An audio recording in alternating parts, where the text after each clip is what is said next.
For today, ang ating video is about troubleshooting session naman. Number 11. So, dito, problema naman ni customer is hindi daw nagana ang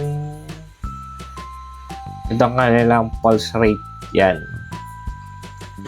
So, ang ginawa, nag-chat siya dito ng video. Yan. Sir, hindi po nagana, di po nailaw. Ma'am po yun, ma'am. Ay, ma'am.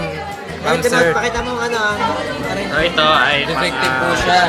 Defective po siya, di po siya nagana kapag okay na po ang okay code, na, okay pero naman di pa rin po siya nailaw. Kaya, Kahit po isaksak po natin, hindi po talaga nailaw. Gumana po siya ng mga una namin bili, pero ito lang pong bili parang defective po. Tatabay ma-repair. So, ito ay mga STEM students and okay naman dahil lang sila STEM students, sila yung nagawa ng project nila mismo. Kaya full support tayo sa mga STEM students natin na pinipilit nila na magawa ng sarili nilang mga projects. So ngayon, tutulungan natin si Nasser kung bakit hindi daw nagana ang kanilang pulse rate sensor.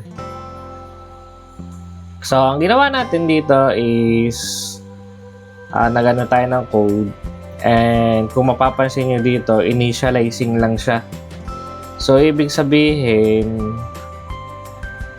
ang ating module na ito is hindi ma-detect siya ng ating Arduino. Okay? Dahil siya initializing lang ng initializing. And kung mapapansin nyo, yung sa sinabi ni Sir, i-close up natin to. Parang wala naman talagang iilaw dito since wala naman siyang LED eh. Ito kung makikita niyo mga capacitors, yung sensor mismo, ito ay merong chip na konti, regulator ata itong isa, resistors. So wala siyang LED na talagang iilaw, maliban na lang kung papuputukin mo ang module, may iilaw talaga dahil na masusunog ang module mo. Pero ito, kung tama naman ang iyong supply, wala naman siyang iilaw. So, since hindi siya ma-detect nung ating Arduino, ang i-check natin dito is yung hinang nila. Kung mapapansin nyo dito, medyo kailangan ayusin natin ang hinang nito. O pag naayos natin ang hinang, tingnan natin kung gagana na yung ating module. Okay. So since kapag hindi maganda ang connection ng hinang mo o hindi gagana talaga yung module mo. So try muna natin tong hinangin and tingnan natin kung madedetect na ng ating Arduino ang module na ito. Okay? So, after natin mahinang, ito na yan. Okay? So, sa mga soldering tips, pwede nyo i-browse yung aming YouTube channel para mas ma-improve yung inyong soldering skills. Kasi kapag hindi maganda solder ng mga pins nyo, malamang hindi siya connected. So kung makikita nyo ngayon, make sure na nakasolder siya ng ayos, and then tetestingin natin ito kung gagana na. And then masama rin naman yung masyadong binabad sa hinang kasi maaaring merong masira na items. So very light lang ang soldering nito, pero I make sure na connected na sila sa kanilang pins. Okay, so try natin to.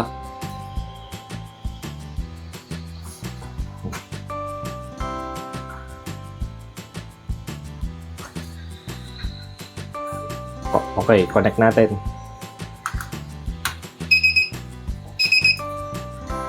So, kung makikita nyo dito sa ating serial monitor, nagana na siya. So, may ilaw dito sa ating sensor. So, ibig sabihin, ang fault talaga nito is yung naghinang ng ating module. So, meron naman tayong mga space for improvement, and ang iiwasan lang natin guys, lalo na sa ating mga STEM students, is kapag hindi nagana, hindi naman ibig sabihin nun is defective yung item. So, ang malamang na problema dito is yung inyong pagsosolder, yung inyong connection, and many more. So, meron tayong room for improvement, and guys, and full support tayo sa mga STEM students natin na nagawa ng project nila. And ang mission naman po talaga ng ELECSAB is to guide yung ating mga future innovators, engineers, para magkaroon sila ng strong foundation kapag sila ay magtatrabaho na. Okay? Ngayon guys, nagana na tong ating module na ito. Hinang lang ang problema. So, hindi siya defective. Okay? So, meron na tayong data dito na dinidisplay sa ating serial monitor, and try natin na magano tayo dito ng daliri.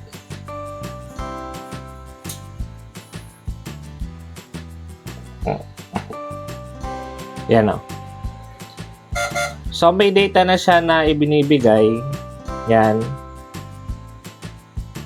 So, working po ang ating pulse rate na sensor.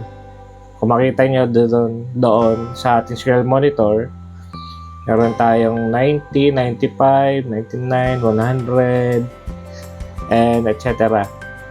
So, nagre-respond ang ating sensor. So guys, lalo na sa ating mga STEM student, kailangan lang natin na i-research ang ating mga projects ng iOS. And ayusin natin ang ating mga connections. So, kung yan ay isosolder natin, make sure na ang connection natin ay ayos ang pagkakahinang. Okay guys, sana may natutunan kayo sa ating video na to. And if you like the video, please subscribe to our channel dahil lang marami tayong tutorials dito na magagamit nyo in the future. Okay guys, bye-bye!